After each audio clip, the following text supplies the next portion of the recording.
Before I served in Congress, I ran a small business here in Ohio, and I saw firsthand how politicians in Washington can make it harder for small employers to meet a payroll and create jobs. In the final days of the 2008 campaign, Barack Obama promised to change this country and change the world. Well, I don't know about the world, but here at home, Americans haven't experienced the change President Obama promised. 1 in 10 of our fellow citizens is out of work. Our national debt has grown by $3 trillion.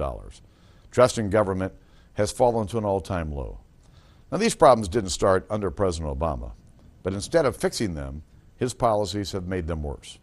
A stimulus spending spree that created jobs in China and El Salvador, while millions of Americans lost their jobs here.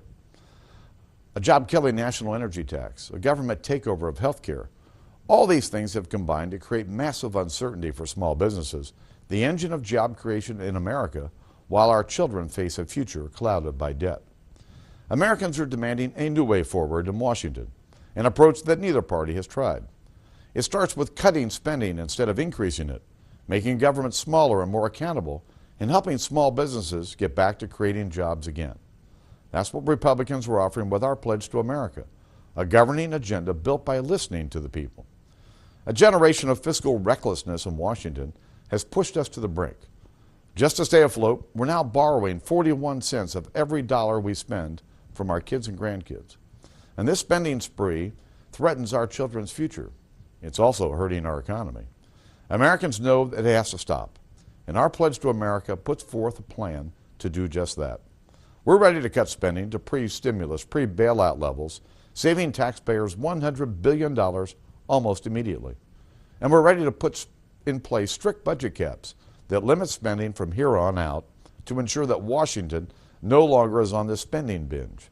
We need to stop the coming tax hike. We can't balance the budget without cutting spending and achieving real economic growth. And we won't have real economic growth if we raise taxes on small businesses and families. There's a third thing we need to do to help our economy, and that's change Congress itself. The American people are in charge of this country, and they deserve a Congress that acts like it. Americans should have 3 days to read all bills before Congress votes on them, something they didn't get when the stimulus was rushed into law. We should put an end to so-called comprehensive bills that make it easy to hide wasteful spending projects and job-killing policies. Bills should be written by legislators in committee in plain public view, not written in the Speaker's office behind closed doors. Across our nation, Americans are looking at President Obama's policies and asking, where are the jobs? To help our economy get back on track, we have to stop all of the coming tax hikes and cut spending, and to cut spending, we need to change Congress itself. This is a new way forward that hasn't been tried in Washington yet. It's a break from the direction in which President Obama has taken our country.